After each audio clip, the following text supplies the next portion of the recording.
Welcome back, and our next topic is topic 5, the role of civil societies in sustaining the Earth's ecological health. The speakers for this topic are Mr. Muhammad Faisal Abdul Aziz, ABIM President, and Assistant Professor Venerable Karma Tashi Chodran from Malaysia with moderator Mr. Wilson Ang. I now have the pleasure of introducing the moderator for this session, Mr. Wilson Ang. Mr. Wilson Ang is the pioneer and past president of the Singapore Buddhist Fellowship.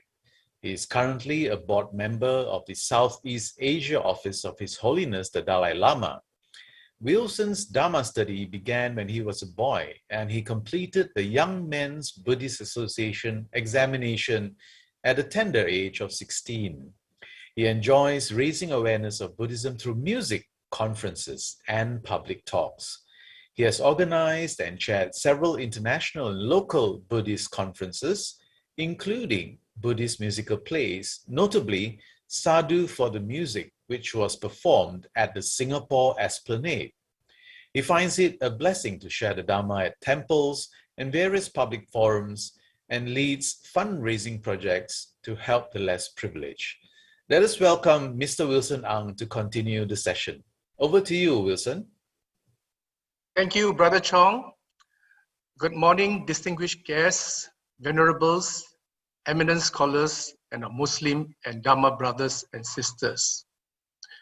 We are indeed blessed and fortunate to listen to the wisdom and advice of our eminent speaker during these 2 days on how best to apply the teachings of Islam and Buddhism to sustain and enhance our Mother Earth ecological system. We have heard how we are inherently linked to nature, and the sustainable mission begins with oneself. Many examples were mentioned, particularly the notable Recycle and Zero Waste project selflessly led by Venerable Bhikkhuni Dr. Dhammananda from Thailand. In this session, our 2 distinguished speakers will share their thoughts and shining experiences on the role of civil societies to sustain the Earth's ecological health. Our first speaker is Mr. Muhammad Faisal Abdul Aziz. He is the president of the Muslim Youth Movement Malaysia. He studied laws and Syria at the International Islamic University Malaysia from 2006 to 2011. Later, he pursued his master's degree in laws at Mara Technology University. Among his passion as the president of ABIM is to constantly engage with interfaith organizations, advocating reform agenda and sustainable development goals. He's a coordinator of Project Bangsa Malaysia and the Malaysian Interfaith Climate Change Network.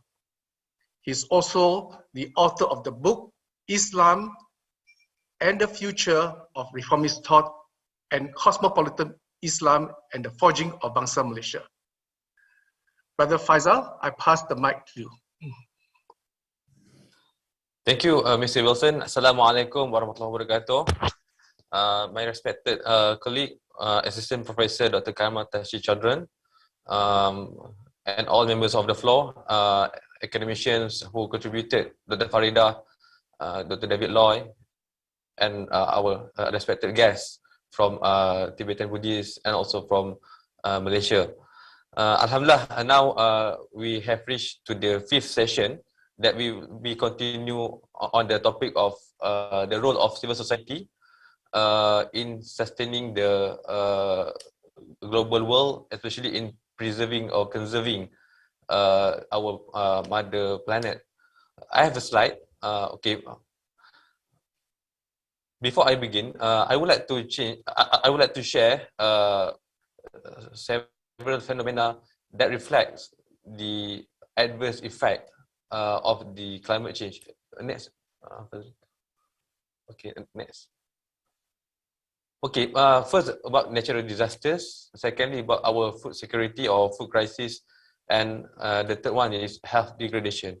Basically, these phenomena have shown to us the severity or the impact of our planet that we are living right now. And it is not surprise then why many kind of environmental activists name the current crisis as a climate emergency. Okay, next. Okay, first about the natural disasters in Malaysia. Even recently, Malaysia we face major flood that occurred in many states in Malaysia, and it is costly. Not only costly, but also several lives also lost. And of course, it is costly, as I said. The village folks, Malaysian citizens, the victims especially, they have to bear some costs, especially to repair their houses. They have to bear certain costs, to repair their cars, and also to buy any electrical appliances. So this kind of major flood is part of the natural disasters that reflect the adverse effect of the climate change in Malaysia. And previously, when we talk about these natural disasters or major flood, we can at least expect when it will be the natural disaster or the major flood that occur in Malaysia, especially during the monsoon season. And when we talk about this topic as well, at least we can estimate to what extent the severity of the flood. For example, previously, we at least have enough facilities to contain the excess of water. But now, due to the climate change, everything has changed. Meaning to say, now we can see the unexpected weather patterns. It leads to unpredictable seasonal forecasts. And also, when we talk about the monsoon season, no longer happening within their normal times. And of course, it causes the unexpected rainfalls, uncertainty of the rain prediction, which leads to flooding. Next. Secondly, about food security or food crisis that we talk right now. When we talk about the quality of life, and when we talk about the fundamental liberties in Malaysia, Article 5 of the Federal Constitution, right to live. In many precedent of cases, Malaysian judge try to extend the meaning of right to life, touching on the right to have a quality of life. And we can see by having the issue of food crisis or food security, now the issue of quality of life, especially for our future generation, is at stake. Now we can see the usage of chemicals, for example, for mass production, excessive waste products, for example, it really affects the quality of our healthy soil. And so that's why now people always talk about how do we embark on the new ways of or to replenish the soil health, for example, by promoting regenerative farming. And of course, when we talk about regenerative farming, I would like to recommend two documentaries that I think we can have some insights. First, Kiss the Ground, and secondly, about the living soil. How, to embark on the new regenerative farming, at least to counter this food security issue. When we talk about this issue, of course, regenerative farming will increase the biodiversity and also support the biosequestration or capturing the carbon through the land. Next. And also health degradation. And as we can see now, the air pollution or haze, for example, it leads to stroke, lung cancer, heart disease, and also water pollution. Previously, we have the Kim River. Of course, it affects our health. And when we talk about water pollution, yes, of course, the main sources of water, like river, for example, when it becomes contaminated due to pollution, it can lead to health issues in humans, like, for example, cancer, cardiovascular condition, and so on. Next. And just recently as well, we faced this kind of problem, due to logging, for example, when we destroy the habitat of the wild animals, for example. So their habitat is shrinking. So now we can see the wild animals become in contact with a human being. So of course, it will cause anxiety among the public or among the society. For example, in the recent case in Kelantan, where one Aborigines or actually claimed that logging activities cause their habitat to be shrinking, and of course, it will have impact on the human life, especially in terms of their safety, for example. Next. So, what will be our roles as CSO, especially Islamic CSO, ABIM, to preserve this environment, or at least to counter with this very adverse effect of this climate change? So, we have two main roles as CSO. First, the top-down approach, and secondly, the bottom-up approach. So, what will be the top-down approach? So, next. First, the top-down approach, meaning to say the role as CSO to be pressure group to the government, because in Islam, in the Muslim society, we are fully aware that we as human beings, we are entrusted by God to preserve and to conserve this land, to conserve this world. We have the concept of vicegerency. We are the vicegerent of Allah.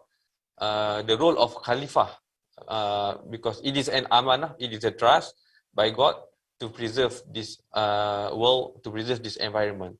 So, from the top-down policy or approach, so we play our role as check and balance, to check and balance the national and government policies, especially when it comes to eco-friendly policies, and we also use this kind of public advocacy mechanism. So, as a young CSO, of course, it is our Herculean task to ensure that government adhere with the policies that friendly with eco or environment, and also preserve the quality of life for the future generation.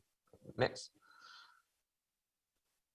Okay, so among the actions taken by ABIM as a pressure group or third force movement, we become the center, the hub to mobilize the people, especially in voicing out against environmental destruction. I would like to share one example just recently as well, when ABIM together with Change.org, we mobilized, or we initiated the online petition, among all Malaysians, to fight against logging, for example, because it is one of the environmental destruction that caused major flood in Malaysia. And of course, and alhamdulillah, just within 2 weeks, we managed to garner more than 200,000 backers in that online petition.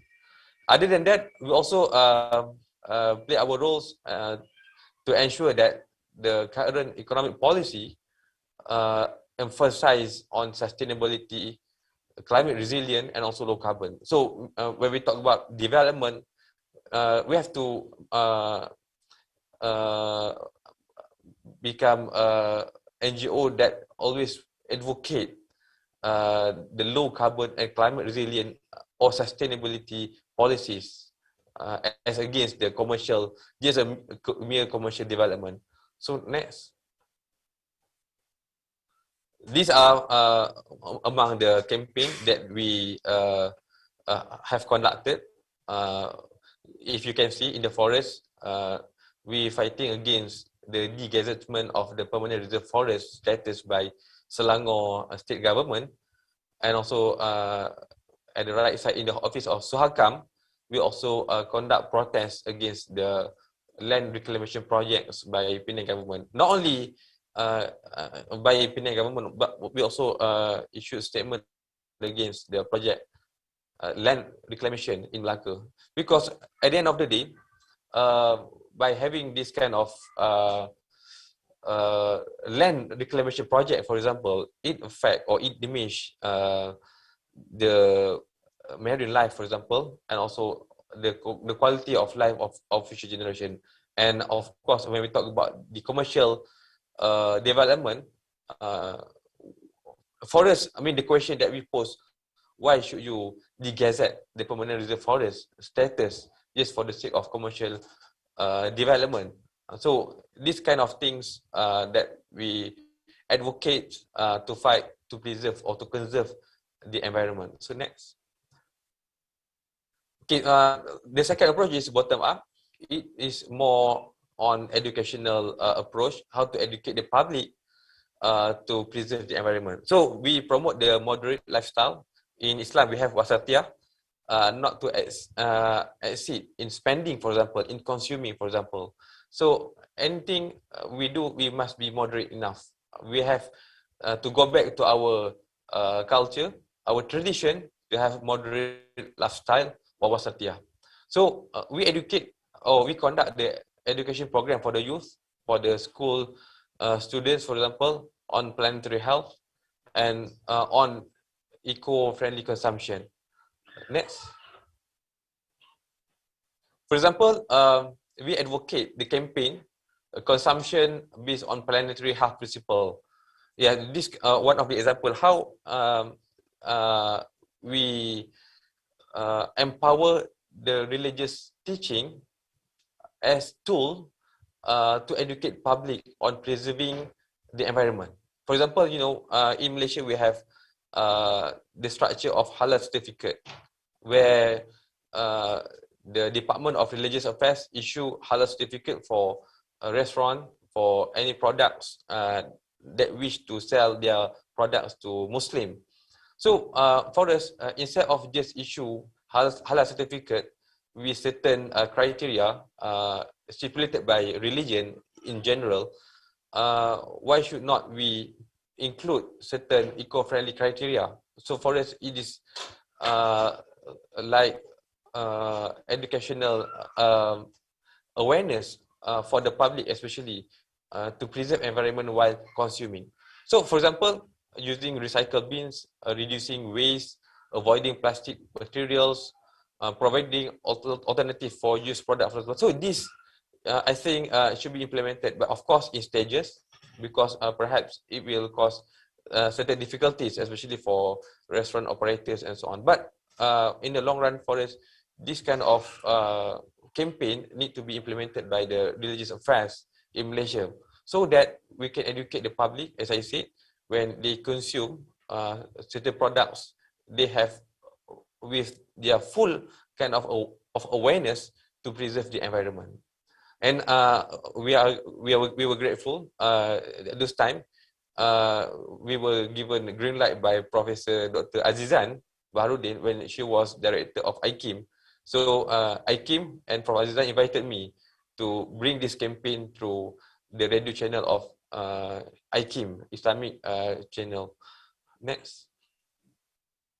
And other than that, we also are conducting awareness program with communities, empowerment-based projects for community. This is conducted by ABIM agency called GRASS. GRASS is agency for environment for ABIM.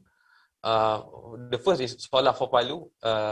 You know, when we provide certain help, especially for the earthquake victims, we are trying to educate them about preserving or conserving environment. So one of the projects conducted by ABIM and GRASS, we provide the solar panels for the earthquake victims. And other than that, we also are conducting pet water race. You know, the project is like this. We ask them to collect used bottles, for example, and transform them into valuable goods. So we have prize for that. I mean, the most creative goods and the most valuable goods that they can even produce from the collecting from the used bottle, we will give certain price. So this kind of education program with the university students, how to appreciate the used bottle, for example, how to appreciate the things that we can recycle, the recyclable materials, so that they also can become creative in terms of reuse the used bottle or materials. Next. Other than that, we're also conducting outreach program every year. For example, outreach we voicing out the aspirations and concerns, especially from the unrepresented communities like Aborigines or orang asli in Malaysia. For example, during the Earth Day, International Earth Day on 22nd of April 2021, last year, we conducting Earth Day with orang asli communities. So by having this Earth Day with orang asli, we managed to get coverage from international media as well, from Al Jazeera and also from national media. As I said, it is a program, it is an outreach program to voice out certain concerns from orang asli, from Aborigines, about the destruction of forests, for example, due to, as I said, commercial development, for example. So forest, ABIM, it is a must for us to amplify their concerns, their voice to national leaders and to all communities about the importance of preserving forests, because they live in a forest. Forest is about their life. Forest is about their way of life. So we have to listen to their concerns, especially, as I said, honestly, when many people categorize them as unrepresented communities. Next. And more importantly, in Malaysia, ABIM together with FGIS, Friendship Group of Interreligious Services, we try to amplify the importance teaching of preserving environment by using interface concept, meaning to say, Malaysia especially, we are religious communities. In Malaysia, other than Islam, we have Buddhism, we have Hinduism, we have Christianity, and I think also Taoism and so on. So we have a lot of religion in Malaysia. And of course, as I said, Malaysian society relatively a religious community. So it is very important to amplify the campaign to preserve environment by having or by using the channel of interface. So when we launch a campaign, for example, destroying the earth is against my religion, it is kind of the new narrative brought by ABIM. And of course, MICCN, we set up the Malaysia Interface Climate Change Network. It is like a forum to ensure that all communities will be taught about the importance, their roles as a religious community, respective religious communities, to preserve the environment. So regardless of whether you are Muslim, you are Buddhist, you are Hindu, or you are Christian, we have these religious leaders in FGIS, Friendship Group of Interreligious Services, to be agent, to advocate campaign to preserve environment in their house of worship and also among their communities, respectively. Next. And on 11th of March 2021, we conducted an event. It is an online event because on 11th of March, it was still a lockdown. In conjunction with Green Faith Sacred People Sacred Earth Day. It was initiated by Green Faith International. So from this event, we gather leaders from various religions. And from this event, all leaders in Malaysia from various religions vowed their aspiration to defend the environment and to combat climate change. Okay, next. And last but not least, we also focus on education of the environment for the children in a simple ways of caring for nature.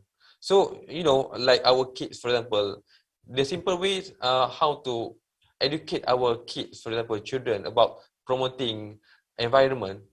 For example, we ask them not to waste. For example, by promoting wise spending, promoting recycling, sewing, repairing broken goods, for example. So this kind of the things, how to preserve the nature. And next slide. I would like to conclude with hadith. Hadith is the say of Prophet Muhammad SAW. Ar-Rahimun yarhamhumur Rahman, irhamu man fil ard, yarhamukum man fis sama.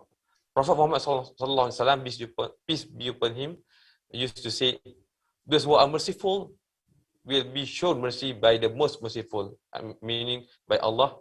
Be merciful to those on the earth, and the one, Allah, in the heaven will be merciful to you. Thank you very much. I pass to moderator.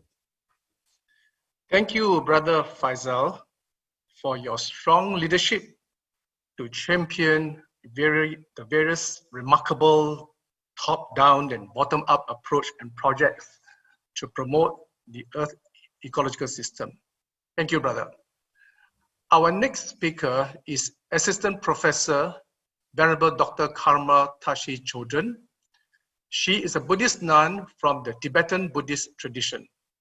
She is a meditation teacher focusing on mind training, calm abiding, and insight meditation.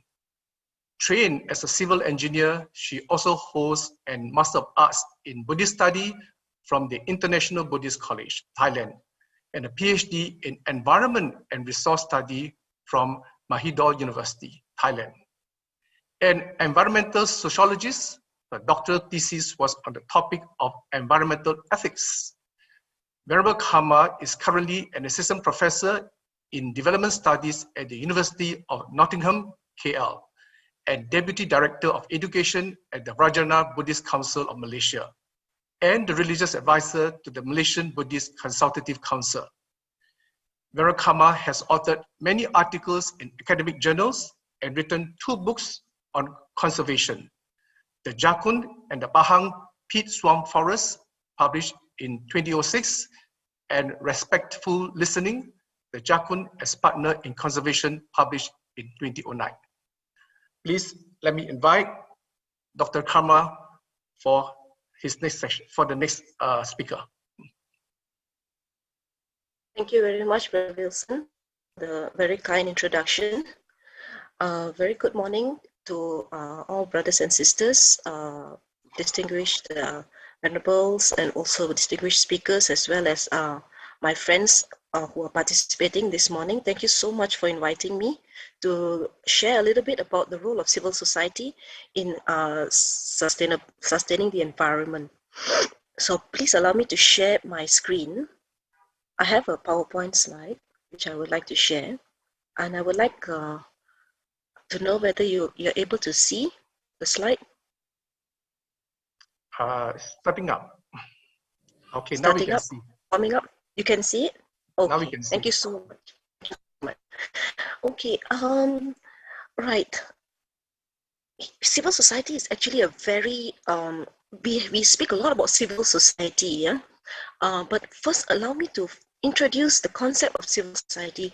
In fact, my colleague Encik Muhammad Faisal has really impressed upon the audience the importance of activism, yeah, advocacy, awareness raising, and these are all characteristics of civil society. I've been being a very long-standing and very relevant and very important and socially engaged organization in Malaysia, which has done a lot of good work. Unfortunately, I do not have the I have plenty in my own personal capacity, but I do not want to actually talk about my own personal capacity. I would rather introduce civil societies which have done far better work than I have in my short number of years in this environmental field. So please allow me to first explain what I'm going to be talking about this morning. So first, I would like to just briefly introduce the concept of civil society and also environmental advocacy. And then I would like to move on to environmental movements before unfolding engaged Buddhism and Buddhist environmental movements. So here we have Fridays for Future, Greta Thunberg, yeah? The queen of environmental movements of the 21st century, a very young lady, born in 2003, but she has stood up, she has shaken up political institutions and mobilized millions of teenagers around the world by first sitting in front of the Swedish Parliament in 2018, because she was appalled at the condition of the environment and the direction that we are actually going to. Knowing that we have a small window of change, yeah, opportunity of only 10 years before irreversible climate change, this young lady expressed profound sadness to her parents and decided to do something about it. So this is basically what it means by environmentalism, yeah? So anybody can be an environmentalist, anyone can actually do good environmental advocacy. All we need to do is mobilize, yeah? But before I explain about who and how to mobilize and what are the different ways that environmentalism manifests in this world, especially from the Buddhist perspective, I would like to first explain civil society. So civil society is actually, if you can look at the right-hand side, which there is a triangle, yeah? So there is the state, which is at the top, yeah, the topmost triangle, and then the community at the bottom left, and then the businesses, private sector at the bottom right-hand corner. So somewhere in the middle, the sphere of interaction between the state, which means that public agencies, government, community, meaning us, yeah, households, families, and also private firms. Somewhere in between, if you can see this inverse triangle here, yes, this is the sphere of activity of civil society organizations. In short, we call them CSOs. So basically, civil society manifests in any way, yeah? Mainly we see it in the form of community cooperation, structures of voluntary association, networking of public communication. Everything that my colleague Muhammad Faisal has actually spoken actually manifests in this triangle, yeah. So I'm actually very happy that I gave my colleague Muhammad Faisal the space to actually talk about his activities, because it's actually supporting me in my introduction of civil society. And a very important aspect of civil society is actually participatory. People actually freely, they choose to associate, they choose to communicate, they choose to actually form and reform and group and regroup until they can actually manifest in a way that which is useful to their agenda. So basically, civil society groups together for a common purpose. And what is that purpose? The purpose is manifold, yeah. It can be in terms of any kind of social movement, any kind of environmental movement. So you name it, we have seen it in the history of mankind, humankind. So what are the basic characteristics of civil society?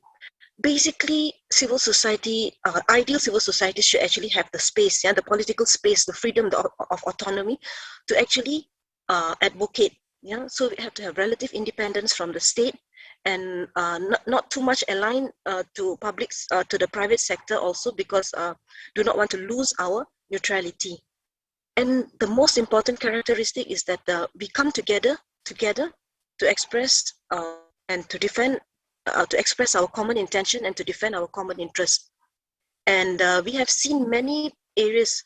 If you look at, my colleagues spoke about environmental advocacy in terms of Orang Asli.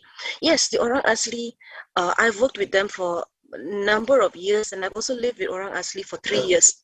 And I can vouch for the fact that what Encik Muhammad Faisal is saying is actually quite correct, because Orang Asli are actually dwellers of the forest, and now they face impingement of the forest. So what to do? What to do when your rights are impinged upon? So you mobilize, yeah.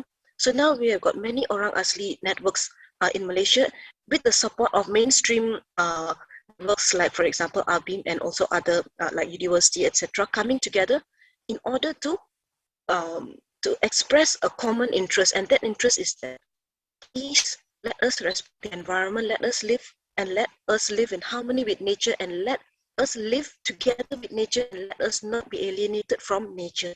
So this is one very strong motivation for environmental advocacy. But while doing environmental advocacy, there are, of course, we have to be within the limits of our government, our laws, and also not to antagonize anybody. So we do it in the spirit of harmony, loving kindness, compassion. I mean, we are not going dead against the government, and neither are we actually going dead against businesses. We have to work together with the state. We have to work together with businesses. We have to work together with other civil society organizations, work together with other religious organizations. For example, faith-based organizations have got the highest, the greatest power in terms of mobilizing humankind, the human mind.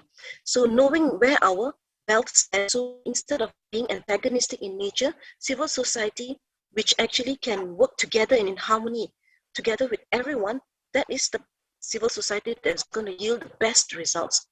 So let me not go into too much into detail. So I just wanted to introduce the concept of environmentalism related to civil society. So environmentalism has been there for a long, long time, even during the time of the Buddha also. And of course, during Prophet Muhammad's time also, environmentalism has already been there. But the way it's manifesting in the 21st century, it is different from how it manifested during the time of our founding fathers, the religious founders. Yeah. So environmentalism manifests the concerns of industrialized society in the 20th century. Why it's different now compared to the time of our founding fathers is because since the Industrial Revolution, our mobility has changed leaps and bounds. So we have, instead of having production units in our communities, for example, we have got large-scale production units. People started working in the factories. We started emanating black smoke, black carbon, and that black carbon is transboundary. So it's like you burn in Malaysia, you can smell it in Thailand, for example.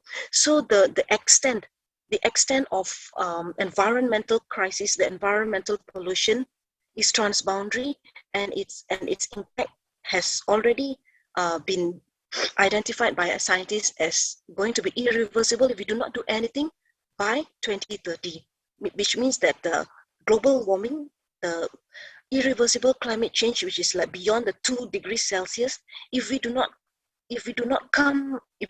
collectively do something about it now, we are all going to actually suffer a major climate disaster. This is the mobilization that we are talking about in the 20th century. The sudden realization that, if we do not do something about it, we are going to be scorched in the next 10 years. We will have no food to eat. Food security will be compromised. We will have no water to drink. This realization came about. It's not like overnight, but it was very, very slow realization, because environmental problems manifest only many, many decades later, after, for example, introducing lead, introducing black carbon to the atmosphere. We start seeing climate change, irreversible climate change, the melting of the glaciers, and then also floods and all the irreversible damage that we see in the environment today.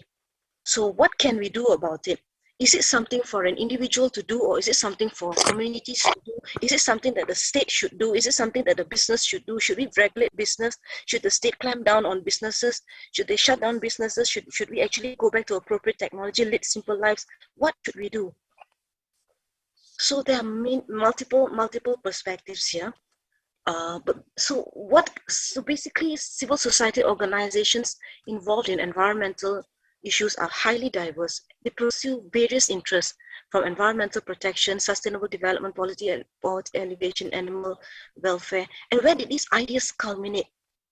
So the landmark date, which is 1992, Rio Summit. So Agenda 21. It is during that time that civil society actually blossomed in its entirety. The vastness and rigorousness that we see in civil society today is all thanks to the Rio Summit in 1992, which classified civil society as women, children, youth, indigenous, non-governmental organizations. Many different kinds of groupings are called civil society. And before that, civil society was not deemed important. The onus was on the state to regulate businesses, and then we come up with a solution for climate change. But as we know, it's not very easy to regulate businesses. And the state also is actually tied to business also. So there is also conflict of interest when it comes to the state and businesses. So what can we do? So what can an individual do? Especially an individual who has been alienated from their forest, an individual who has to suffer incinerator, the backyard. For example, Alice lives here, Broga incinerator, where this young lady mobilized the entire Broga community in Malaysia, and she managed to get the incinerator scrapped, from the Selangor development plan. How did she do it? So these are all small milestones if I can just share with you very quickly, from 1945, NGOs started pushing for inserting human rights language into UN Charter. NGOs were not all that important, yeah, because states were more important. Kings were more important at that time, yeah. Dictators were more important. But slowly, after World War II, yeah, when United Nations started, United Nations was established, then we started seeing UN conferences for human and environment. And it is during the 1972 conference that it was one of the first times that we saw the rise of CSOs. At that time, we call it NGOs, yeah. So CSOs came in a little bit later. And the word NGO, non-governmental organization, is part of CSO. So in 1980s, forestry concerns were included in the agenda of intergovernmental deliberations. And then pre-1992, we had the environmental processes where CSOs started coming in order to prepare themselves to participate in the 1992 Rio Conference. And then in 1992, the Earth Summit, never forget this, the Earth Summit Agenda 21 affirmed that the commitment and genuine involvement of non-state actors. Who are non-state actors? It is us. It is us, the civil society actors, whether you're from a faith-based organization, academia, or an individual like Greta Thunberg, sitting in front of the Swedish Parliament. We are all non-state actors, and we are all critical to reaching sustainable development goals. Civil society is a term which is so difficult to explain that, that I tried my level best to at least let you know that it is diverse. So now let us move into social movements. What are social movements actually?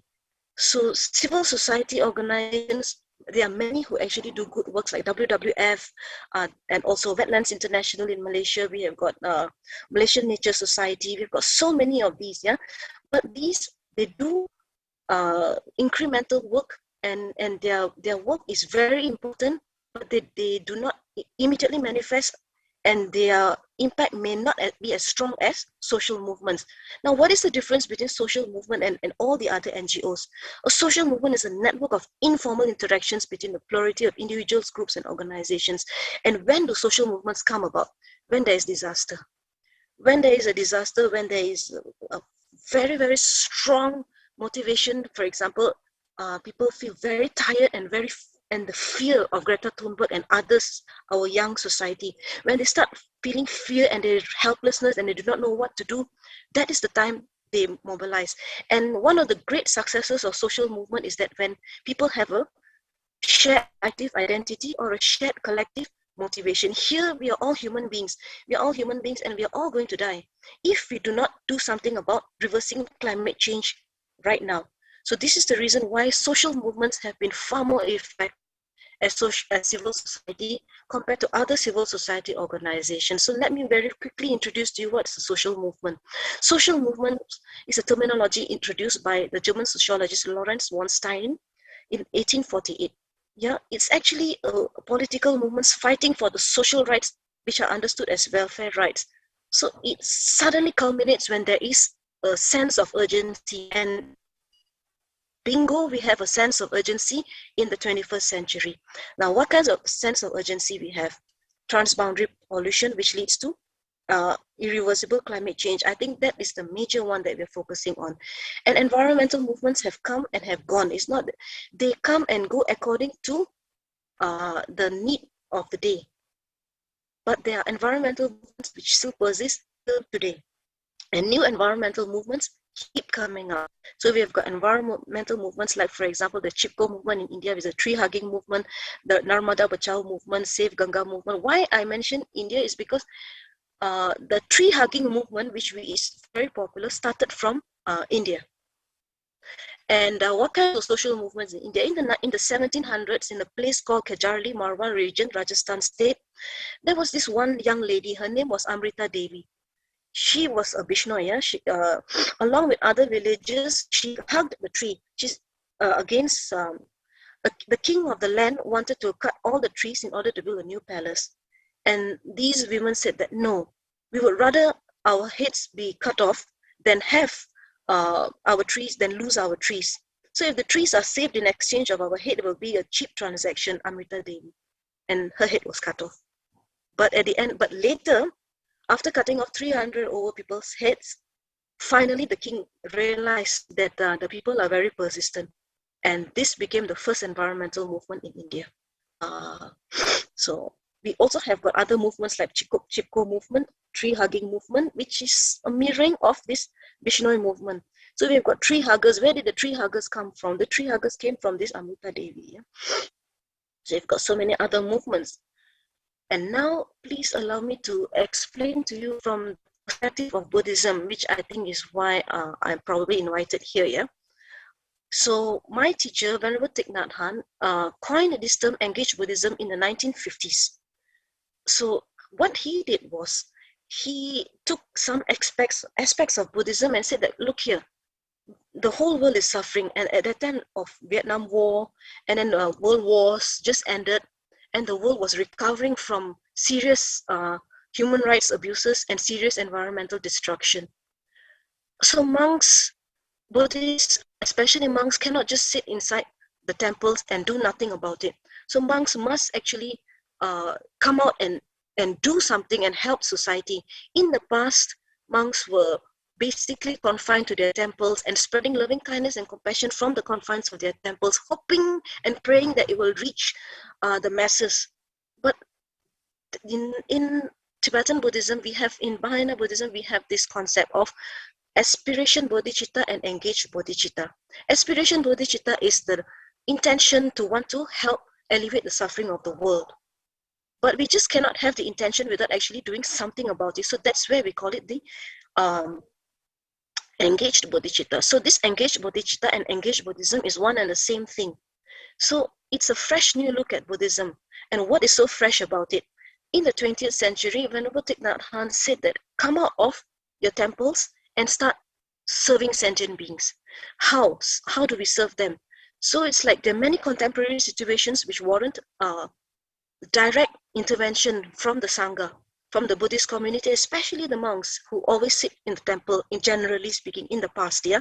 But now we see a very radical change where the clergy, the Buddhist clergy, are actually coming out because of social, political, environmental, economic suffering and injustices that we see in every community that around the world.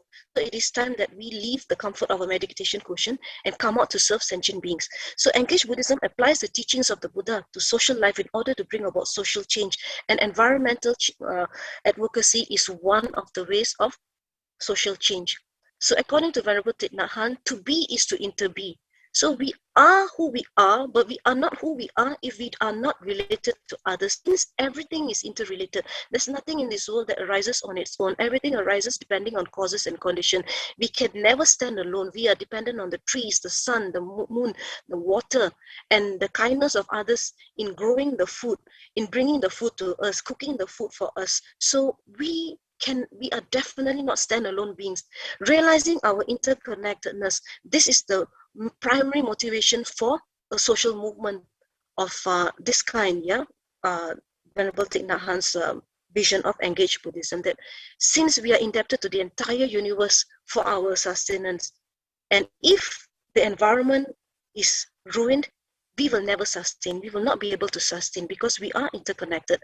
So we have to be with every other thing because in reality, we are every other thing.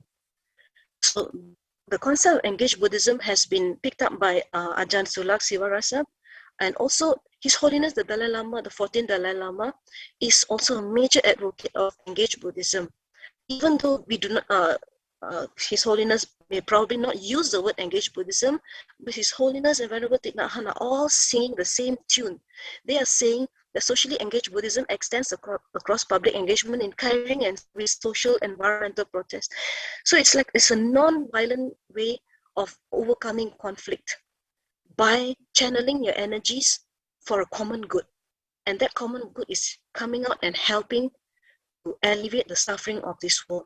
And there are 14 precepts promulgated by Venerable Thich Nhat Hanh. I do not want to go through all the 14. Let me just select very, the ones that are relevant to environment. And one of the things is this number 4. Number 4 is do not avoid suffering or close your eyes before suffering. Do not lose awareness of the existence of suffering in the life of the world. Find ways to be with those who are suffering, including personal contact, visits, images, and sounds. I believe this is what my colleague is doing, isn't it? Yeah, Encik Muhammad Faisal, you are doing this already. So you are not avoiding suffering, and neither is your organization, and neither are so many others. Wherever we see people taking action, I believe that they are in touch with reality. And the reality is that suffering is everywhere. And the moment we lose sight of it, then we cease to actually be of any use to humanity. So this is very important. And number 5, do not accumulate wealth while millions are hungry. Do not take as the aim of your life fame, profit, wealth, or sensual pleasure. Live simply and share time, energy, and material resources with those who are in it. Number 1, we wake up to the suffering of the world. Number 2, non-wastage and giving, kindness in giving, which I believe is the basic characteristic of civil society. And also civil society organizations or social movements. People give their time, people give their energy, people all come together for purpose, yeah, right? And then people do it without anger, hopefully, yeah? So do not maintain anger or hatred. So learn to penetrate and transform when there are still seeds in your consciousness. As soon as they arise, turn your attention to your breath in order to see and understand the nature of your hatred. Meaning that there's a lot of suffering and injustice in this world, but there is a way of going and doing things without hatred. There's a way to change this world while living amidst hatred and conflict. We can be unstained by the mud of conflict. We can actually blossom like a wonderful, beautiful lotus without succumbing to hatred. And this is a very important method of actually having civil environmental advocacy or any kind of social advocacy. Non-hatred, non-violence. And do not lose yourself in dispersion and in your surroundings. Mindful readings. We are in touch with our reality through mindfulness, through loving kindness, through compassion. We plant seeds of joy, peace, and understanding in ourselves. So the roots of civil society is none other than ourselves, actually. Every individual has the power to transform the environment around them. So I'm not talking about the natural environment, I'm talking about the social and any other kind of environment. So it only needs one person, one peaceful person who knows how to live in the present moment to go out there and make a world of difference. And that includes reversing climate change. And this is what Greta Thunberg has a small little child has showed us, yeah. So we do not utter words that can cause discord. So as civil society, people who work in civil society organizations know this. Yeah? So if we were to have conflict, if we were to be antagonistic, we are not peaceful in our approach in doing environmental advocacy or any kind of advocacy. We will not win. We will never be able to triumph. Yeah. So we only triumph, and nobody will want to listen to us if our other words of discord. If we work together, interreligious harmony, for example, right, as my colleague said, so many in groups coming together, then that is the basic way of actually trying to do good in this world. So do not use any kind of community, any kind of social community, civil society in order for our own personal transformation. The motivation has to be altruistic. And we do not live in a way that is harmful to humans and nature. So we do not invest in companies that deprive others of their chance to live. So we select a vocation, a livelihood that helps realize our ideal of compassion. So we do not kill, we do not let others kill, and we find whatever means possible to protect life and prevent war. And we possess nothing that should belong to others. We respect the property of others, but prevent others from profiting from human suffering, kindly, compassionately, without conflict. So I believe these are some very beautiful precepts that were promulgated by Venerable Thich Nhat Hanh. And not only Venerable Thich Nhat Hanh, he was not the only one. I mean, he's not the only one who started and has worked for environmental and social justice. Master Zheng Yan from Taiwan, I think she is the face of Tzu Chi, and everybody knows, yeah, across the globe. So Taiwan has an impressive record for recycling. Without a doubt, Tzu Chi volunteers spread across more than 8,800 recycling stations and points in Taiwan and across the world have contributed to this success. Master Cheng Yen is also very well aware of the suffering of the world. She did not alienate herself from it. She realized it and she told her followers, please do something about it and please do something for the entire world. And there you see Tzu Chi volunteers manifesting everywhere, right? Like small little bodhisattvas. Bodhisattvas mean that people who work for the benefit of others, yeah? So Tzu Chi recycling volunteers have realized the urgent imperative of environmental protection, and they take their master's word very, very seriously, and they're everywhere. Whenever disaster strikes, whether it is COVID disaster, whether it's environmental disaster, earthquake, wherever it is, Tzu Chi volunteers are there. So this is like, in Buddhism, I feel, and I teach my students also, that this is the number one civil society organization, faith-based organization, which has truly made a difference across the world and cut across religious and cultural barriers. And you have type of environmental movements. Like ordination is very important for a human being, for a Buddhist to be ordained as a monk or a nun is a privilege. We wear the robes, and the robes are a guide for us in order to think well, speak well, and act well. So when a tree is ordained, it cannot be cut anymore. So because of serious deforestation in Thailand, so the monks of Chiang Mai, so the northern Thailand, Anuraksa, they are the ones who actually started this concept of ordaining a tree. So they tie a yellow cloth symbolic of the robe of the monk, and nobody touches the tree. And this phenomenon has also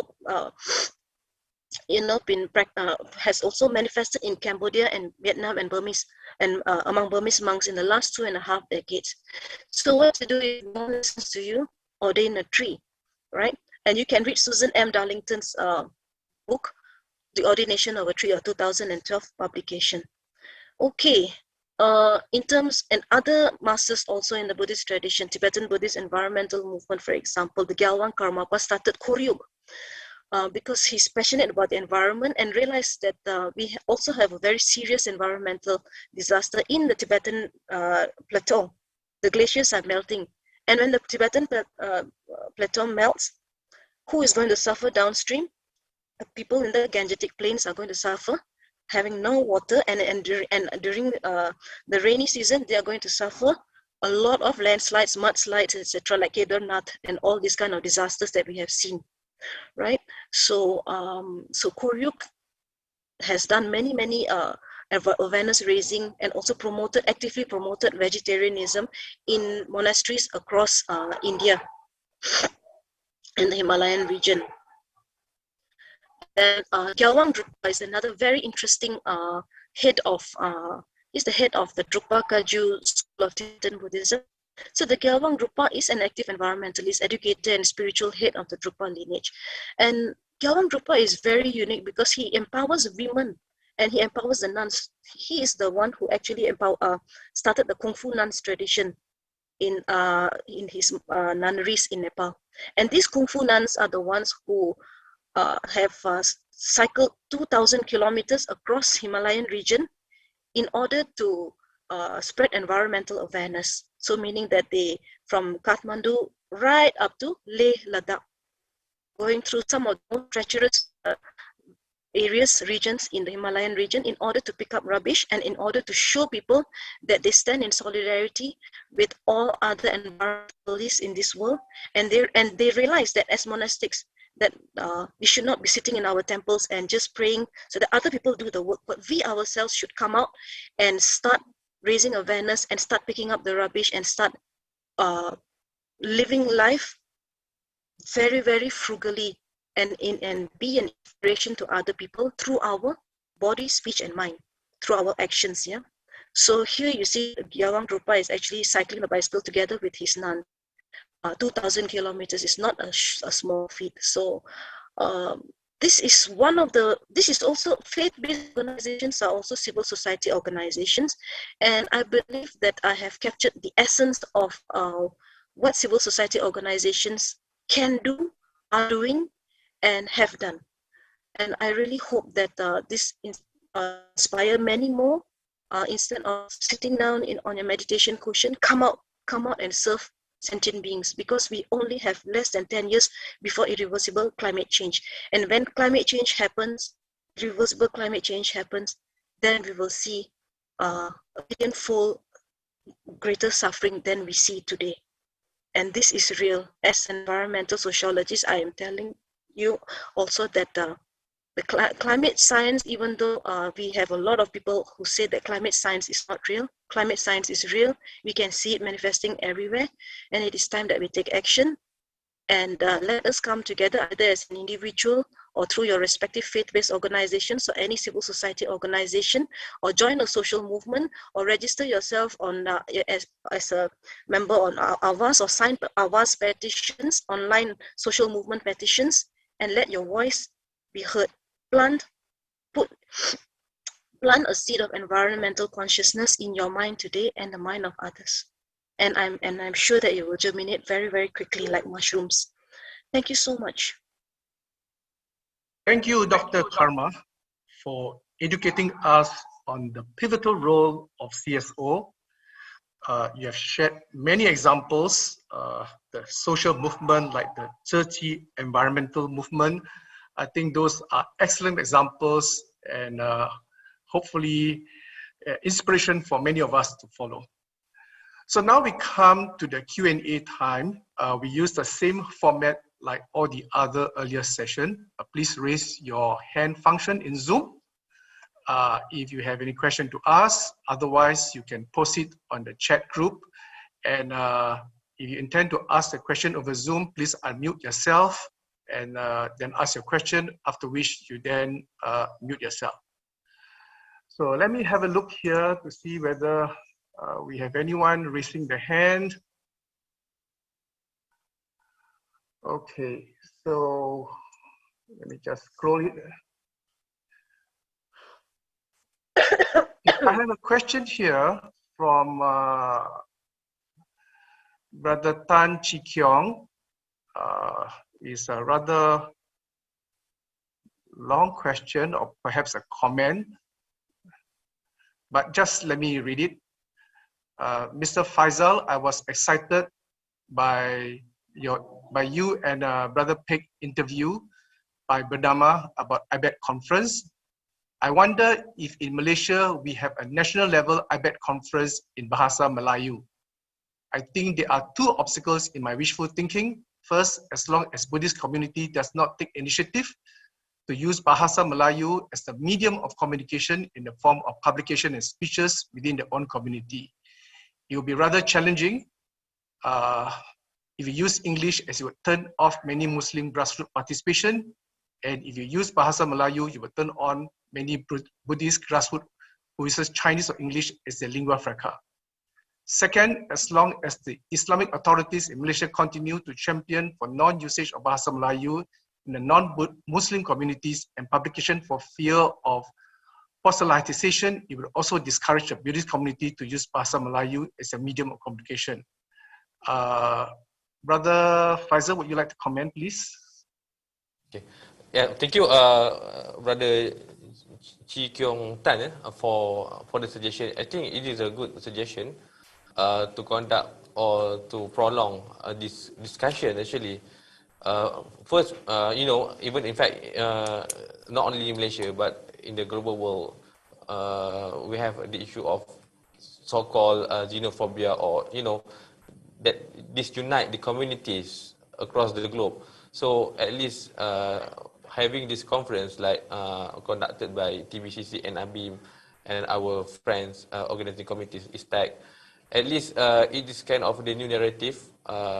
We focus on what can unite us, focusing on the common ground, common solutions that we trying to have, especially in terms of ecology, sustainability issues, as compared to the sentiments that, as I said, that disunite us. So it is timely, of course, to have this conference, and also to, as I said, to prolong this conference not only at the international level, but also perhaps one day we can conduct this at the national level, so that all the communities, especially maybe from the village folks, for example, they can appreciate more their roles respectively, I mean, regardless of religions, to fight for environment. Thank you for your suggestion.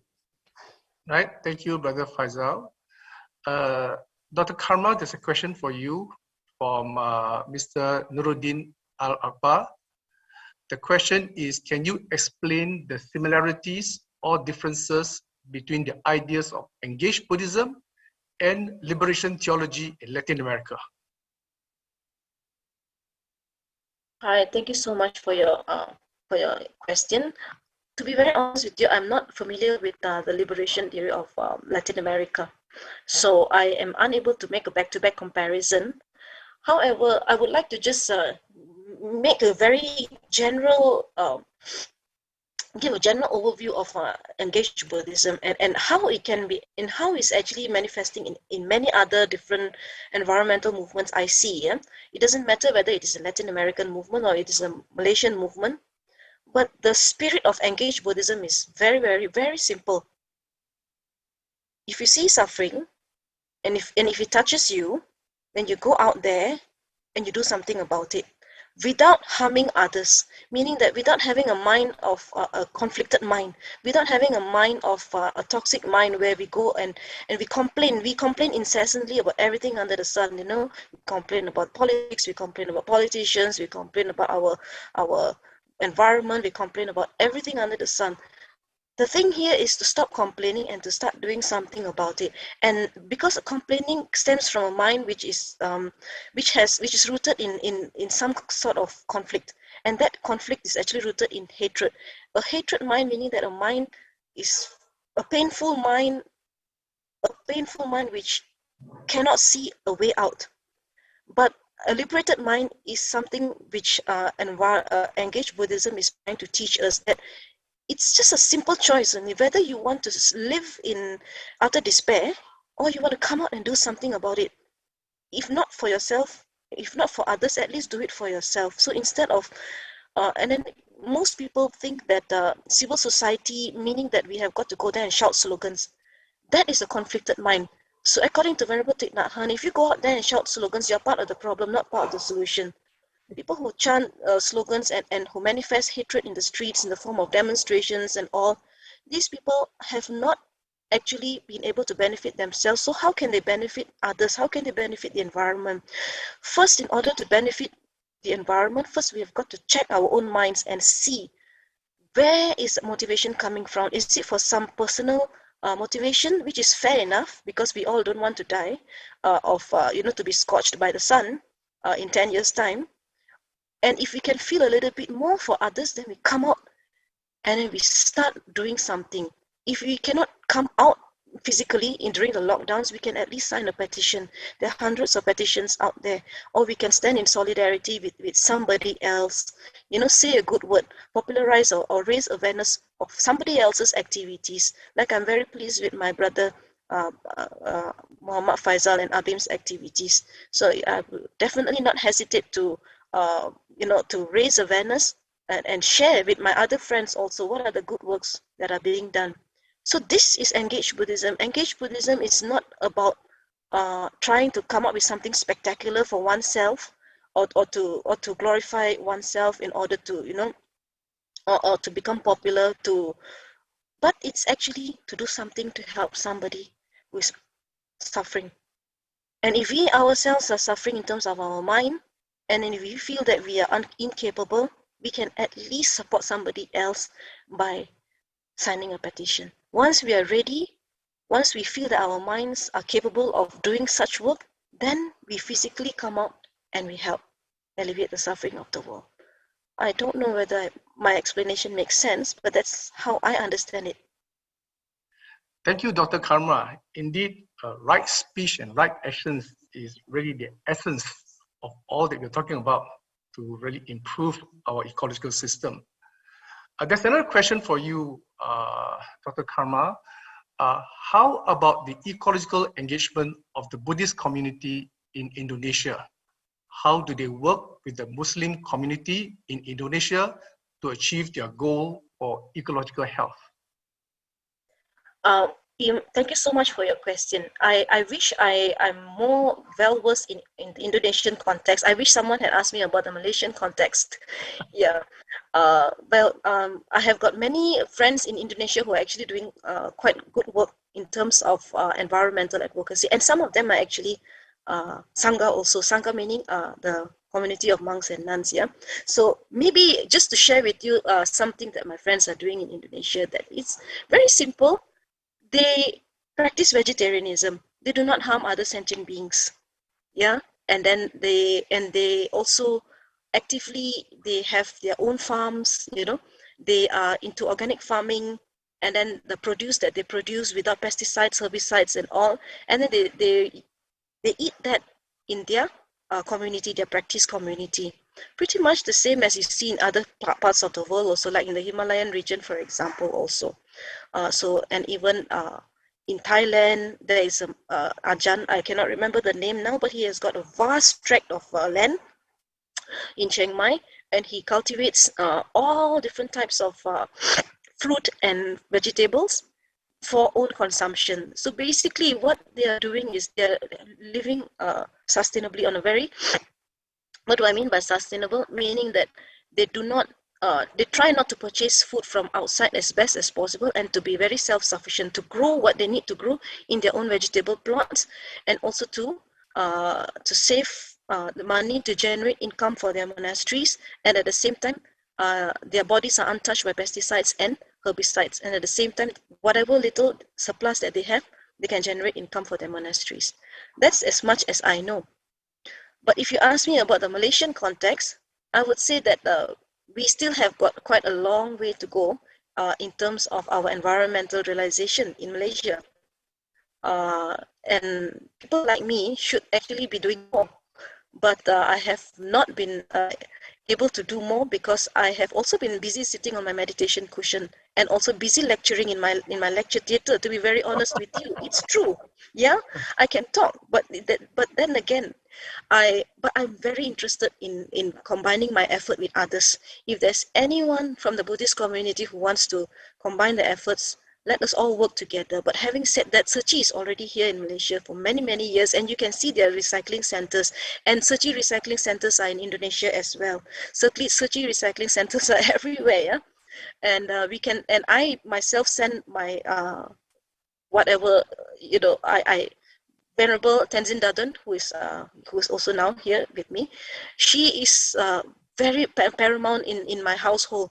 What she does is that smallest little thing she will recycle, and at the end of every month she clears up the entire house. She packs everything into plastic, aluminium, and then paper, and then she ties them up, and then she dumps it into the car, and then I drive it to the recycling center. So these are small little efforts that we can do, and thanks to Sechi being in every neighborhood, including Bandar Sri Damansara, where we both live, we just every third Sunday we send it to the recycling center, and then you see the volunteers coming with open arms. They are coming, and then they're accepting our garbage. Yeah, garbage for us, but for them it is their master's wish, and the devotion that you see in the eyes of the Sechi volunteers, I tell you, is something that you must really, really respect. From the bottom of my heart, when I see the Sechi volunteers, their hands are dirty. They spend the entire Sunday morning recycling. It's very tough work, and I see old and frail uncles sitting down there, aunties sitting down there, and doing with so much of compassion, with so much of love for humanity. I think that's environmental awareness, that's civil society. And civil society is not something big, you know. It's you. It's your own self. You are civil society. The moment you realize that you are civil society, you're already doing environmental work, like Venerable Dr. Tenzin Dadun. Thank you, Dr. Karma. Okay, there's another question here for Brother Faisal. I'm interested in your explanation in which you state ecology as the unifying language of different religious groups. Can you explain further how IBED arrived at the idea of promoting ecology as a language of interfaith dialogue and also a foundation for building cooperation between religious groups in Malaysia? Brother Faisal? Yeah, thank you, Dr. Nuruddin or Brother Nuruddin. Actually, Malaysia, environmental projects, I mean, as a unifying language among diverse communities, it is part and parcel of our project to have, we coined the term of Bangsa Malaysia, or the nation of Malaysia. You know, Malaysia is a multicultural society. We are multi-religious. And as I said before, of course, we face certain problems, especially when it comes to the issue of unity, when, you know, there are certain sentiments, for example, played by certain quarters, I mean, to disunite us. So we come with the solution-based agenda, meaning to say, what if we try to focus on the common ground? Because at the end of the day, when we talk about solution, I think all religious communities in Malaysia, we want to have solution. So why not we sit together, present on the table our concerns and also our solutions together. So one of the solutions that we draw is that how to find solution on the issue of climate change, or how to fight for climate justice. And as I said, last year we launched a program through platform FGIS and MICCN, at least to spread awareness among religious communities in Malaysia, respectively, by having religious leaders across Malaysia to have their vow to defend climate justice. And of course, still it is a long way to go. It is not, as I said, an overnight project. And we hope this initiative will be taken by all the communities. And I echo with Venerable Dr. Kamal Tashi. She mentioned about the real situation is ourselves. So when we talk about MICCN, ABIM, DBCC, or FGIS, it is just a mere part of the action taken by the society. And all of us, within individual, we have to, I mean, we can play our role, even a minor role, for example, to defend climate justice, and to play our role as a religious community, and regardless of whether you are Christian, you are Buddhist, you are Muslim, you can give, I mean, you can spread awareness through religious teaching to find a common ground for this environment. Thank you, Dr. Thank you, Brother Faisal. While we are waiting for further questions, I have questions to ask Brother Faisal and Dr. Karma. Firstly, thank you for sharing your very illustrious projects, and I think they're very inspiring. But I believe that you face challenges as you pursue these projects because they are indeed challenging. Perhaps each of you can share what are your personal challenges as you embark on your projects. Maybe Brother Faisal. Yeah, of course. Yeah, of course, there are a lot of challenges when we talk about this project. I could say when we talk about environmental justice or climate justice project, like promoting recycle, of course, Malaysia is a so-called diverse in terms of their background landscape. I mean, we have urban side and also a rural side. And of course, when we talk about doing something, reuse or recycle, of course, it needs time to make people, especially the vast majority from the rural area, to really understand. To amplify. The importance of this kind of recycling project and so on. And as I said in the presentation, how to use religion, for example,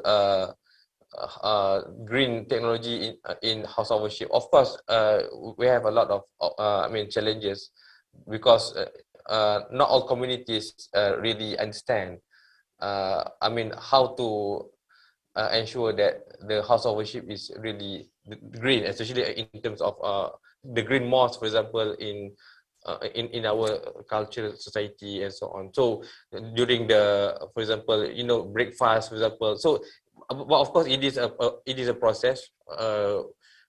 How to promote event like breakfast, not using plastic and so on. Of course, there are a lot of challenges to implement. Thank you, Brother Faisal. Dr. Karma, how about you share some of the personal challenges you face besides needing more time for meditation? Right. Actually, I have been involved in environmental advocacy since 1992. Since I was 17, I started with a small-scale recycling project in my school, and from there, I've given talks, so many talks across the world, and I also personally changed my lifestyle from very extravagant one to a very simple one, that of a monk, and also adopted a vegetarian lifestyle in order to, because as we know, vegetarianism is not only to save the life of an animal, which is very important, but vegetarianism is advocated because of the huge amounts of methane gas that are emitting from the flatulence of livestock across the world, and also the huge amounts of deforestation in order to have livestock pastures across the world. Yeah, so the more we eat meat, the more we are actually contributing to greenhouse gas emissions in the form of CH4, methane gas. So so basically, the major challenge is to actually impress upon people why we need to actually cut down our consumption patterns, and especially we cannot impose our values on others, right? So in fact, even I have been relatively unsuccessful in also trying to share the concept of vegetarianism with family members, and until today I stand to be the only family member who is vegetarian, and nobody else seems to want to to change their consumption patterns. And why this is a challenge is because people still cannot see the 2030 looming crisis, which is looming over our heads. Once the climate change is irreversible, meaning that we have already passed the threshold of 3 degrees Celsius above industrial limits, yeah, then we are gone. So you have no food to eat, you'll have no water to drink, and instead of oil wars, we will have water wars in the future. So in the future, conflicts will all be related to our basic needs, for example, shelter, food, water. And the short-sightedness of people in this world is one of the reasons why, which is fueling environmental crisis.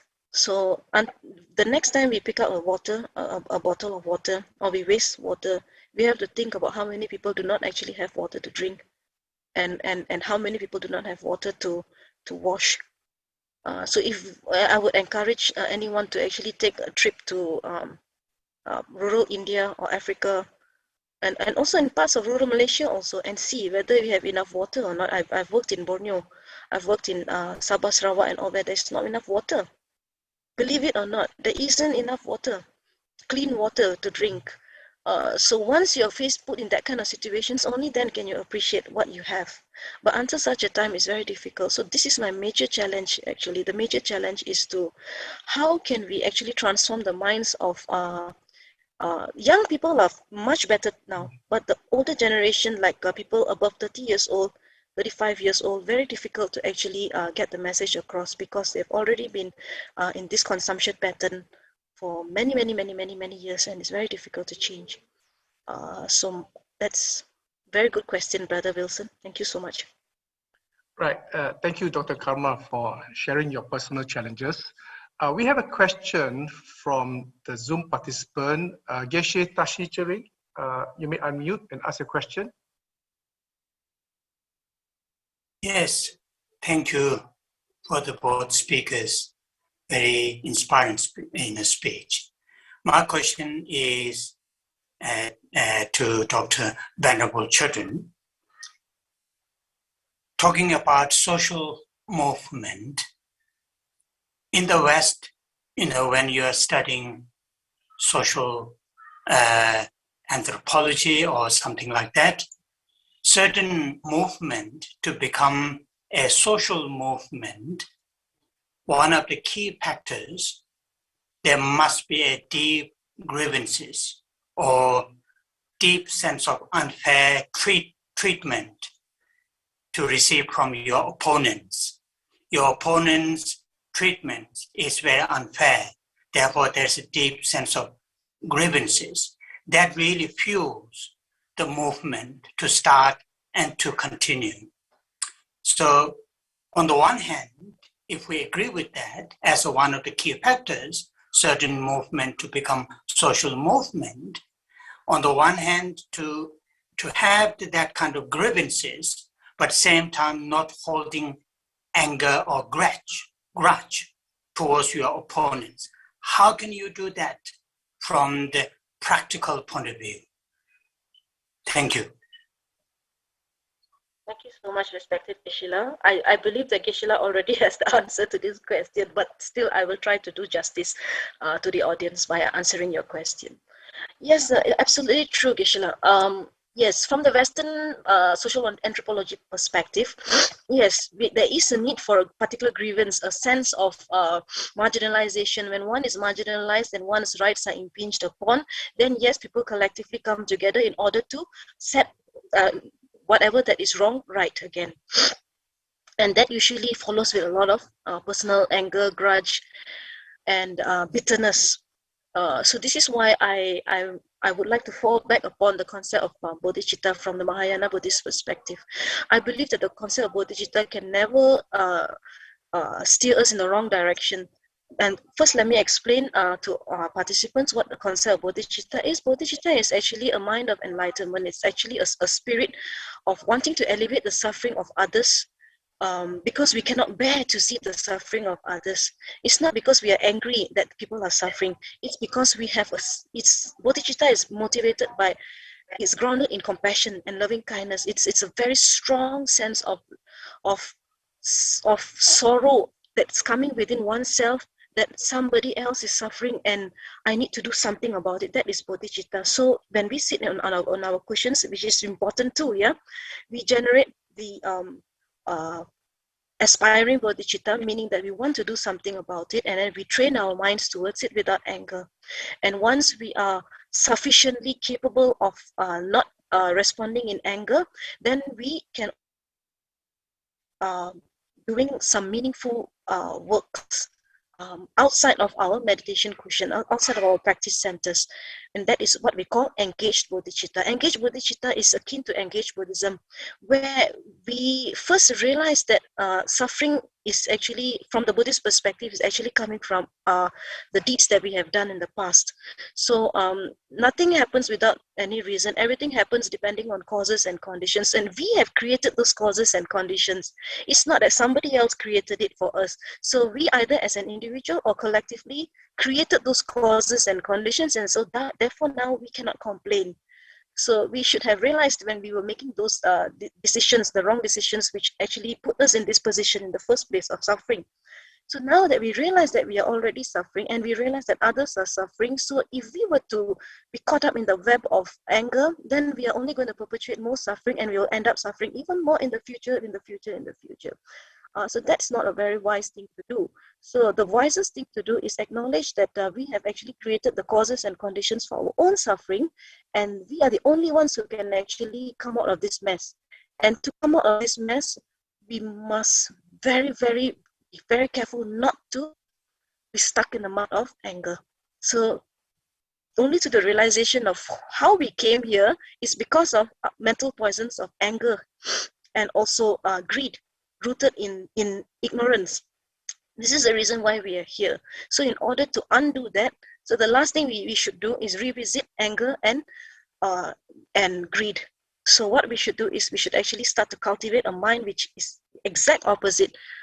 The mind of patience, loving kindness, compassion, and giving So we give our time. Instead of being greedy, we give our time. So that is also a bodhisattva activity. Instead of being angry, we realize where we are coming from, and then we start to try to raise awareness. So instead of being angry, so we actually can raise awareness. Instead of lamenting, so we say that, look here, we try our level best, yeah? So if it works, it's fine. If not, there must be some greater karmic obstacle which we are unable to solve at this point in time, but we keep going, and we must realize that change cannot be, change is not overnight. Rome was not built in a day. And if we were to start doing our environmental advocacy one day and the next day we give up, so then that's not very wise also, because it took a long time for us to come to this situation where we are in this mud that we are in now. So it will take a very, very long time to also undo the patterns of consumption, to undo the whatever injustices, to undo all the negativities that we have in this world. It takes time, but negativity cannot be negativity cannot be diffused by negativity. Negativity can only be diffused by positivity, loving kindness, and compassion. So it's like the Buddha said, hatred cannot be appeased by hatred. Hatred can only be appeased by love. And Mahatma Gandhi also said, an eye for an eye makes the whole world go blind. So this is, I think, these are some very great people who have done a lot of social, who actually started social movements of their own. The Buddha started a social movement of the Bhikkhu and Bhikshuni Sangha. And Mahatma Gandhi started the Satyagraha, which is a social movement which finally managed to gain independence from India without bloodshed. So, and we see that Mahatma Gandhi did not have an ounce of anger. He lived very simply, and he had loving kindness and compassion for everyone, including the British too. So, and if they could be successful, the historical Buddha and Mahatma Gandhi, why not we? So that's my take on it, Geshe-la. Thank you so much for the opportunity. Thank you, Dr. Karma. We can see from your passion as a social environmentalist, sharing with us and shedding the light for many of us. There's another question here directing to both Dr. Karma and Brother Faisal. Often people do not believe in global warming or the water crisis because this phenomena, just pardon me, this phenomena will occur in the future and not in front of their eyes.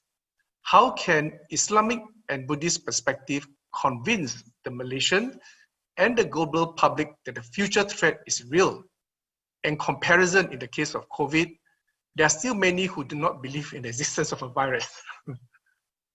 So, Brother Faisal, you'd like to start first? Yeah, I think just a short comment. Even in fact in the Quran, it was stated clearly that Zahara fasad fil ard bima kasab aydin nas fil barri wal bahr bima kasab aydin nas. You know, it is an obvious corruption of fasad in this earth because of the hands of human being, and it reflects the issue of environmental degradation that we face right now. So, you know, at the end of the day, when we talk about global warming, when we talk about the facade or the corruption that happen in this world, it is because of our hands or consequences of our hands. So I'm not a scientist, especially in explaining in the scientific way, but we can see the current issue as I see in the presentation, the major flood, for example, the water pollution, the food crisis, and so on. It reflects the current climate crisis that we face right now.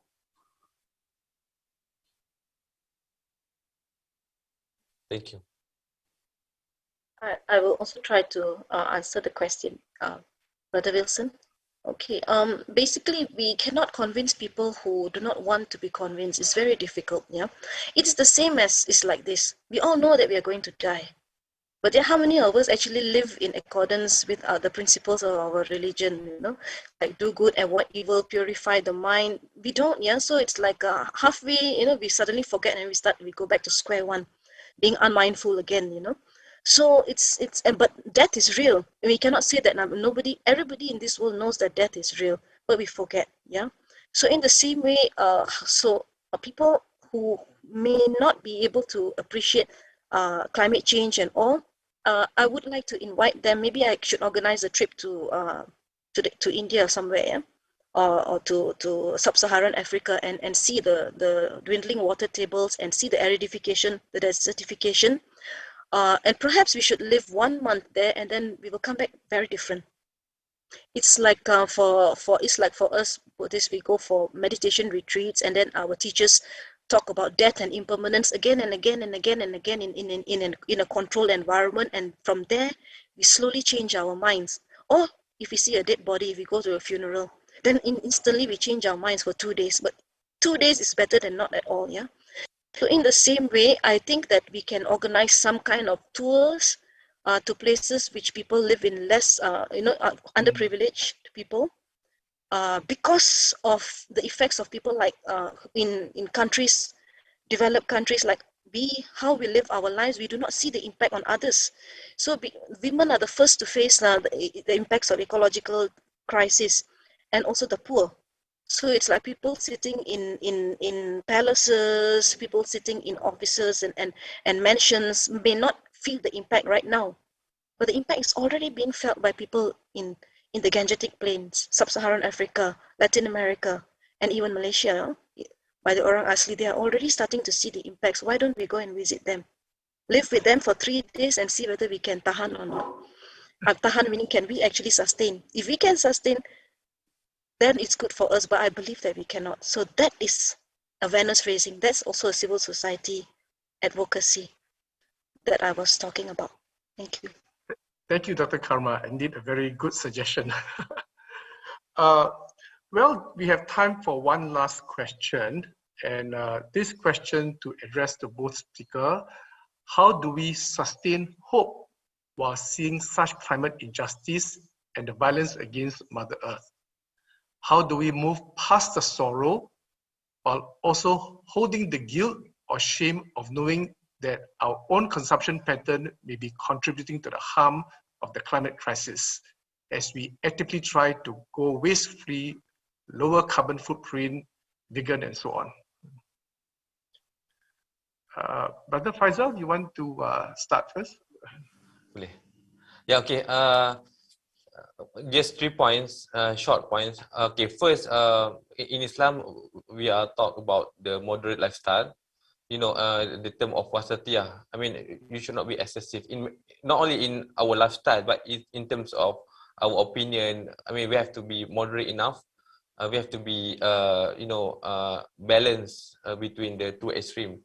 So, with regards to this issue of ecology, we can, talk this kind of moderation or wasatiyah or moderate lifestyle in terms of how you consume. So you have to consume wisely, and of course, especially in terms of moderation, it also was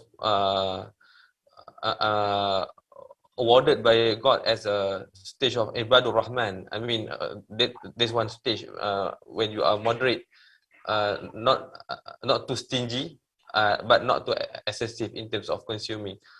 And secondly, we have to refer back to the objective of what we are doing, especially in terms of action, our daily life. In Quran, even in Islam, Allah always emphasize on the objective of our daily life. The purpose of our life is to conserve the environment, to conserve this world. We have the concept of vicegerency, the Khalifah. So if we are full aware about our objective of the existence of this world, to preserve the world, it is a trust by God. So at least we will be more sensitive before doing something that can harm the environment. And thirdly, about the concept of sharing. Of course, in Islam, we are talking about sharing the resources. So this kind of resources, produced by our Mother Earth, it is not just for me or for one particular generation, but also for the next future generation. So of course, like what was it by Venerable, people know what these things, but sometimes we tend to forget. So what we should do is we keep reminding each other about, especially about these three things: moderate lifestyle, the objective of our daily life, the purpose of life, and also about the sharing our natural resources. Thank you for asking a question. Thank you, Brother Fazal, for the three wonderful points. May I invite Dr. Karma to share as well? Thank you so much, Brother Wilson, and thank you, Brother Muhammad Faisal, for your sharing. I'm very impressed by the Wasatiyya concept here. And in Buddhism, we also have a similar concept of the middle path, meaning that we should not do anything in extremes, meaning that, okay, we have a looming crisis now, right? So if we were to be miserable and morose, that is one extreme, yeah, and then not do anything. And then we just be in despair. That's one extreme. And another extreme is to go out there and challenge the authorities and be angry. That's another extreme. So being in the middle, meaning that we are actually quite calm, quite composed, and we are actually governed by whatever that we see in our own minds. First and foremost, we have to know what is going on in our own minds. Once we look at whatever thoughts that are arising, moment to moment thoughts that are arising in our own minds, we will come to a realization that the mind is actually conflicted, and this is the reason why everything else follows. And and whatever that we see outside the earth, the nature that is devastated, is a manifestation of conflicted mind in action. So if we do not want our external environment to be in ruin, we should first take care of our internal environment, which is our own minds. We should first start to see where the negative patterns lie, uproot them by applying very concepts like loving kindness. So have patience, have love for others and oneself, and also have compassion for oneself and others. Treat others the way we want to be treated. And then we will realize that even Mother Earth wants that too. We should treat her the way we want to be treated. If we do not want to be trampled upon, if we do not want our limbs to be severed, then also we should not do that. We should not do that to Mother Earth as well. And the second concept is interrelatedness. We are all interrelated in this larger web of life. It's just that we cannot see those webs. It's like we can see cobwebs in our house, but we cannot see these intricate webs. We cannot see. And the reason why we cannot see is because we are obscured by our own ignorance. Our own ignorance meaning our own greed. Something that ignorance is that we do not realize that we are actually blindly acting dictated by our unruly minds. So the day we start to sit back and look at our unruly minds and say that, hey, our minds have done a lot of damage inside our own minds, inside our own bodies, and we go outside also harming others and destroying the planet. So first and foremost, let's sort ourselves out through non-judgmental awareness. So there's no point in saying that, oh, I'm useless, or we cannot do anything. Let's not judge ourselves, and let's not judge others and say, oh no, others are not doing enough, they should be doing more, or I'm not doing enough. All these things are just going to create more negativity. Why not we change our minds and say that let us do the best we can, let us all together work as brothers and sisters, and let us not go into despair, and let us not blame one another, and let us just continue the good works that have already been started by everybody else. And let's be a drop in the ocean. That's it. Very simple. Thank you, Dr. Karma. Perhaps we just have one last question from the participant because I see a raised hand. So Dr. Muhammad, can you kindly unmute and ask a question? Yeah, thank you, Dr. Wilson, and appreciation to our both speakers. So your speeches are much appreciated, and I very much appreciate the last comment of both of you, most particularly on Wasatiyya concept and the other the similar concept in Buddhism that we have. Perhaps if I have heard that earlier, I wouldn't have raised my hand. Yeah, however, it's just a very quick comment. Comment number one on the, I'm going to talk from an Islamic perspective and a personal perspective. that certain things are created and made for us for our purpose of enjoyment. And using those things judiciously and righteously will not cause any negative impacts on ourselves and on the environment, ecologically or otherwise.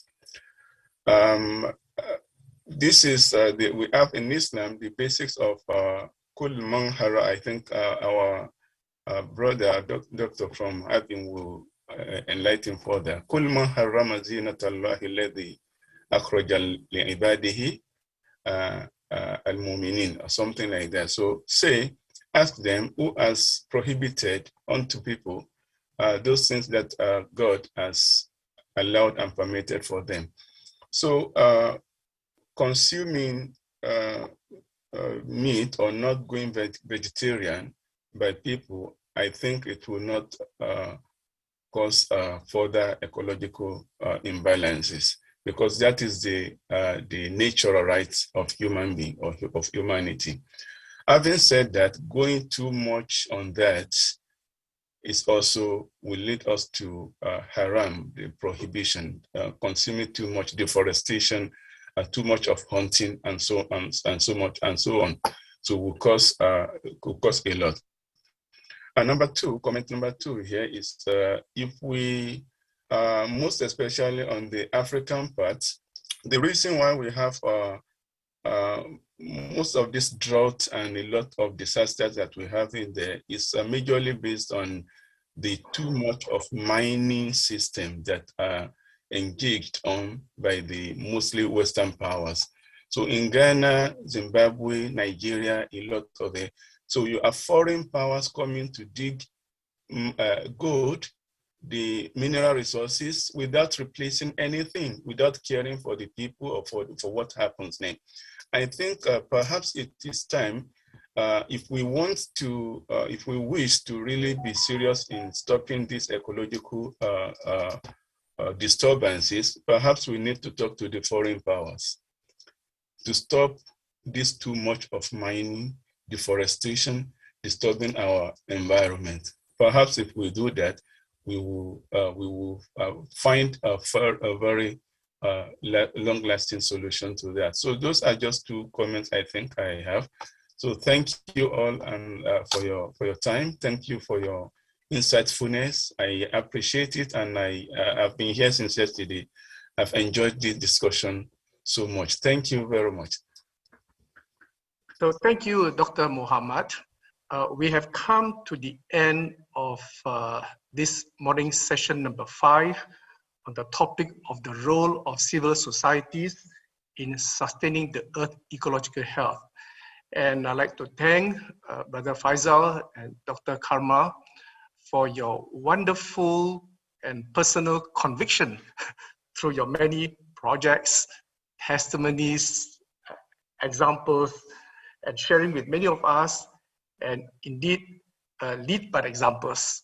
So thank you once again, and also thank you to the organizers and all the participants for sharing, asking questions, and rejoicing in this wonderful session. Have a good afternoon. Thank you. I pass it back now to the MC, Brother Chong. Thank you very much, Mr. Wilson Ang, and also our speakers, Mr. Muhammad Faisal Abdul Aziz and Venerable Dr. Kama Tashi Chodron, for such a motivating session and a call to action to each of us to play a greater role in sustaining planet Earth. Our next session will be the keynote closing speech with the title, An Integrative View of Religion, Science, and the Earth's Ecology, an Islamic Perspective, which will be held at 4 p.m. Malaysia time, as we will now be taking a long lunch break and even tea break if you like. The session keynote speaker will be Dr. Reza Shah Kazemi, who is based in London. So 4 p.m. Malaysia time is equivalent to 8 a.m. London time, which is the suitable timing for Dr. Reza. The moderator of the session is Mr. Benny Liao. You may stay logged on to this meeting or rejoin later using the same meeting link, and hope to see you all then when my co-MC Brother Adli Zakwan will take over for the afternoon session. Thank you all for your participation this morning, and remember to join us for the keynote closing speech at 4 p.m. Malaysia time. See you all, and thank you very much. Thank you.